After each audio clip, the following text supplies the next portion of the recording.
What is going on, my friends, and welcome back to another video here on the channel. Now, I want to give you an update on some major news that we saw from the Solana network and ecosystem not too long ago that kind of flew under the radar a little bit, but I actually believe is extremely important. Now, the news that we're going to be focusing in on today is the fact that Pantera Capital has come out and purchased another 2,000 SOL tokens from the bankrupt FTX estate, which was valued right around $288,000 at the time of purchase. Now, this is extremely interesting.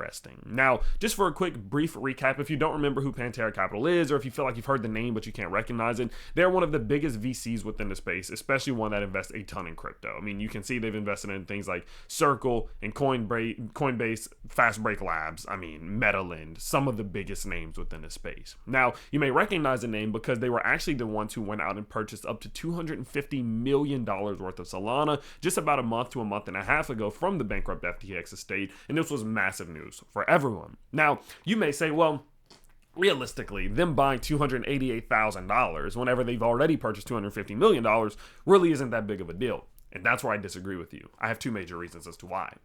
Reason number one is something that you have to think about is the fact that when they purchased that $250 million, they purchased it whenever we were seeing Solana still doing extremely well.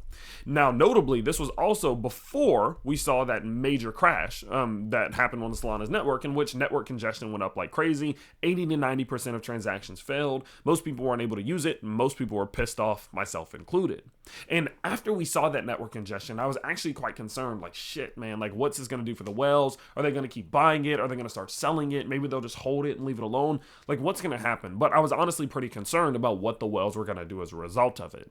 And for me to see now that Pantera Capital is coming out and buying some Solana even after that network congestion just goes to show that, one, the network congestion wasn't really that big a deal. They recognize the fact that Solana, although is not perfect, it is getting better, and that has only happened realistically once or twice in the last, 8 or 9 months in comparison to happening once a week back in 2021. They recognize the growth, they recognize the development, and they're still willing to double down and buy more.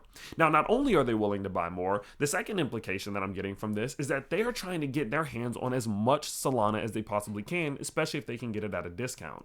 I mean, they bought $250 million worth. Do they need $288,000? Do they need to put in the effort to buy $288,000? No, they don't. So think about just how bullish you have to be on something to buy something like that for, that's not even going to really move the needle within your own portfolio at all.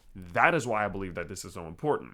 That is why I think that people are underestimating just how far Solana is capable of going whenever whales are not looking at that network congestion and freaking out. We're seeing things like Bloomberg come out and saying that all these other cryptos and blockchains are shitty except for something like Solana or Bitcoin or Ethereum, right? Whenever we're seeing all of these developments, we're seeing in live time Solana turning into one of the staples of the crypto ecosystem, one of the best chains that there is, and it's likely going to be one of the best performing ones, especially in the top 10, but it's just a matter of time. And so I just wanted to talk about why I thought this was huge news, why I thought this was so important, why it's made me even more ridiculously bullish. And if the day comes where I'm wrong and Solana just goes to shit, well, I'm just going to go down with the ship and it just is what it is, okay? But hopefully I'm right. Hopefully Solana breaks that $400 or $500 mark at some given point. Ideally, I'm not quite sure about this year, but I think next year it's definitely on the table. So we just have to see what happens, but I can't wait to continue the journey with you all. We've been talking about Solana once or twice or 3 times every single week for the last 3 to 4 years straight, and we're going to continue that momentum, baby. So with that in mind, of course, I hope you guys did enjoy, and I can't wait to see you all next time. Peace out, everybody.